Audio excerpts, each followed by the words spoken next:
The 17 News at Sunrise podcast is brought to you by Clinica Sierra Vista. Welcome back to the 17 News at Sunrise podcast, where we share your news on your schedule. Working in the spirit of the Golden Empire, this is 17 News at Sunrise.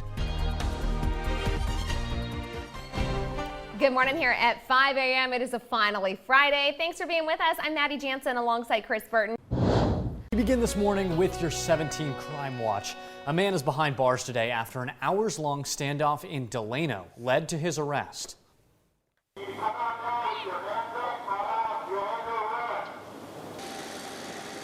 Delano and McFarland police officers, along with SWAT team members from the Kern County Sheriff's Department, responded to a home on 19th Place near Inyo Street around 5:30 last night.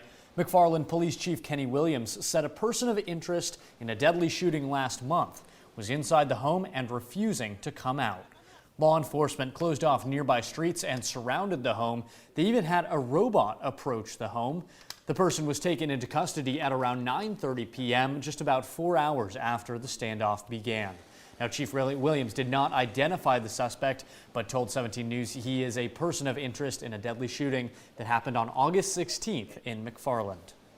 A big break in the case involving the murder of a Navy veteran and prison counselor. Bakersfield police have identified the man suspected of killing Benny Alcala Jr. while he was charging his electric car last week in southwest Bakersfield. 17's Christian Delano has the report. 29-year-old Robert Pernell Roberts, a career criminal, is wanted on suspicion of murder in the shooting death of Benny Alcala Jr. last Wednesday. Court records show Roberts has convictions for robbery, burglary, vandalism, and car theft, and has been twice charged with violating parole. Everything was taped off. All the surrounding storefronts, everything was closed. That's how Alcala's mother-in-law, Mary Mendoza, describes the chaotic crime scene. Mendoza says Alcala was charging his electric vehicle the night of his slaying. Valerie, his wife, began to worry when he had not returned home. There's an app on their phone that shows them when the car is plugged into the charging station and when it hits 100%. And she started seeing that it was there, and she's like looking at it, and she says, well, where's Benny? He hasn't unplugged his car. Alcala's family has yet to speak with us following Robert's identification, but have released a statement to 17 News saying, in part, our family is grateful that a suspect has been identified. We are asking the community to help law enforcement bring this man into custody. We will honor Benny's wonderful life in the coming days. The family will extend an invitation to loved ones and friends within our community who would like to join us in celebrating his life. BPD did not confirm if this was a random act, a robbery gone wrong, or even an act of retaliation from a career criminal. His wallet was still with him. His phone was still with him. So I don't think it was a random act. I really believe it was someone wanted to do this to him. For 17 News, I'm Christian Galeno. And here's another look at the suspected killer. Robert Pernell Roberts is described as 5'7" and 220 pounds. BPD says he should be considered armed and dangerous. Anyone with information is urged to call 326-3567. Meantime, Kern County Sheriff's deputies have arrested a third suspect in connection to a homicide case. Jay Sean Davenport was booked into jail early yesterday morning on charges of murder and arson. Two others, Jaquan Davenport and Antoine James, pleaded not guilty yesterday to the same charges. Sheriff's officials have not commented on the arrests other than to say information should be available soon. Wednesday, family of missing Lancaster woman Renetta Martin attended the arraignment of Davenport and James, and a Facebook group dedicated to Martin said she died around the same time that human remains were found August 15th in rural Kern County. According to inmate records, Davenport and Antoine live less than 30 minutes away from where those remains were found. 17 Court Watch this morning. A Bakersfield woman facing more than a dozen animal cruelty charges is out of jail. 22-year-old Annie Schreiber bailed out of jail hours after a judge lowered her bail from $140,000 to $25,000 yesterday. Schreiber was charged with 14 counts of felony animal cruelty after investigators discovered 11 dead dogs and 29 other dogs suffering from neglect at 3 Bakersfield properties. The investigation began after a neighbor reported a foul odor coming from a home on Bernard Street. Schreiber's due back in court next month. Also in your 17 Court Watch, trial underway for the Bakersfield man accused of gunning down his wife and her brother nearly 3 years ago. Investigators say it all started when a group of neighbors gathered and drank at an apartment complex on Union Avenue the night of September 23rd, 2019. Prosecutors say everyone appeared to be having a good time, but as the hours passed, the mood changed. For unknown reasons, 41-year-old Morris Gilmet allegedly pulled out a gun and started shooting, killing 34-year-old Louise Abraham and 20-year-old Carlos Abraham. Gilmet's attorney did not present an opening statement yesterday, telling the court he was reserving it until after the prosecution presented its case. The trial expected to continue later today. We're back with the latest on the route fire burning in Castaic. Fire crews have been making significant progress as containment of the blaze now at 27%. The fire is burning at just over 5,200 acres as of last check, and sadly at least 2 homes have been destroyed.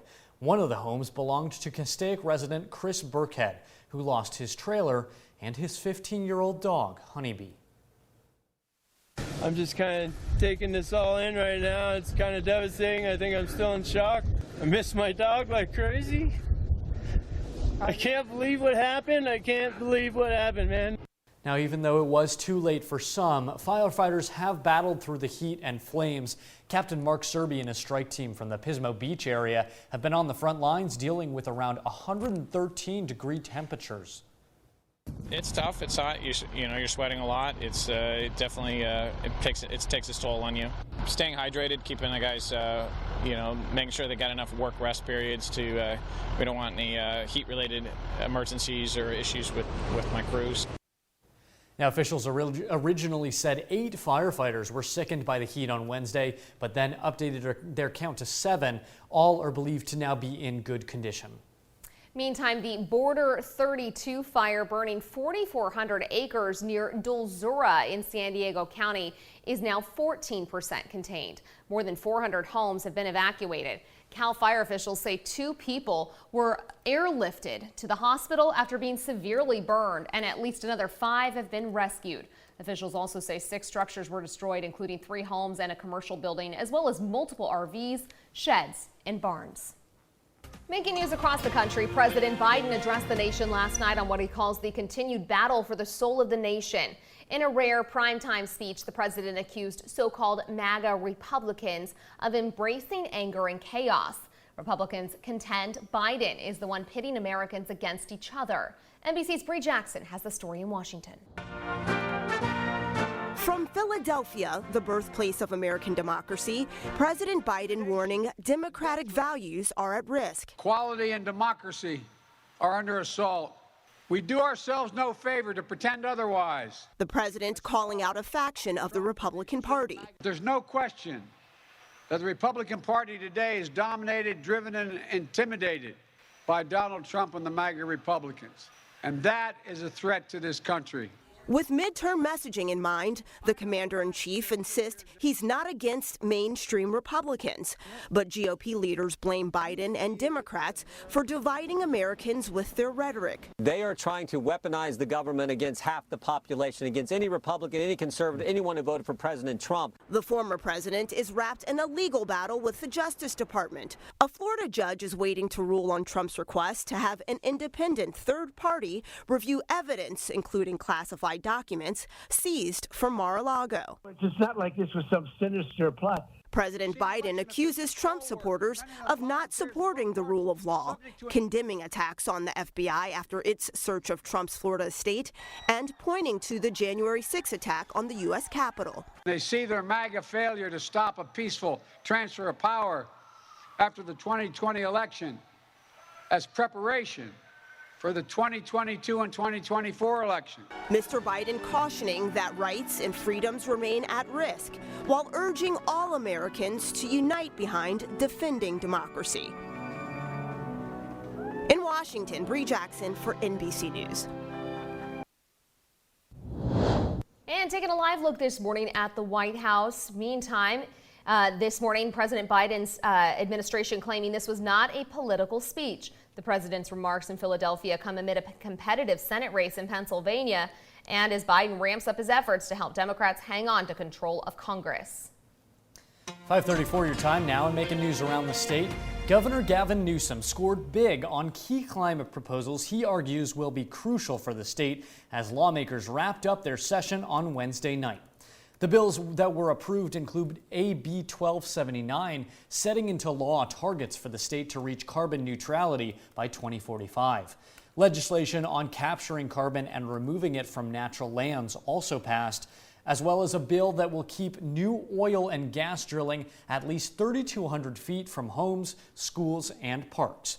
Now, most Democratic legislators came out in support of that proposal. Telling the gas and oil industry that we're done and that we're also ensuring that we're protecting our residents. The Western States Petroleum Association says the proposals will only hurt everyday Californians and the state's oil sector. There was a Newsom-backed bill that did not pass related to reducing carbon emissions by 2030. The governor has 1 month to sign into law those bills that were approved. Farm workers have not given up their fight for a bill they say will give them more union rights. AB 2183 now on the governor's desk. Sí se puede, sí se puede, sí se puede. If signed into law, it would make it easier for farm workers to cast ballots remotely in union elections. Backers say that's significant because it would ensure farm workers are not intimidated by their employers about how to vote when deciding whether to join a union. This is really important. We need the support. More than anything, we wanted to make sure our voices are heard so we don't suffer retaliation or abuses anymore. I want to tell the governor, sign AB 2183. You don't need this much time to think about it. Sign the bill.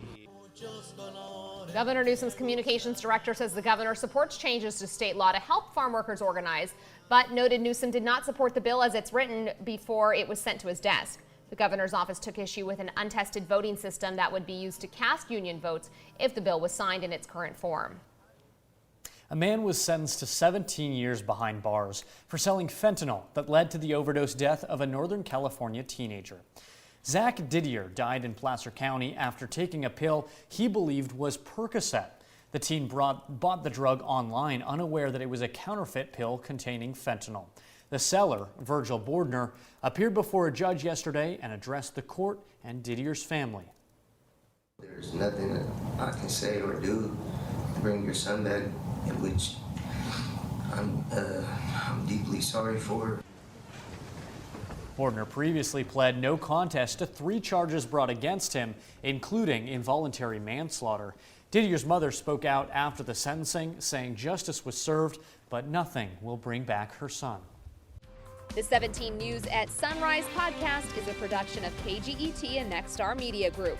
For more on all of the headlines in today's show, head to kget.com.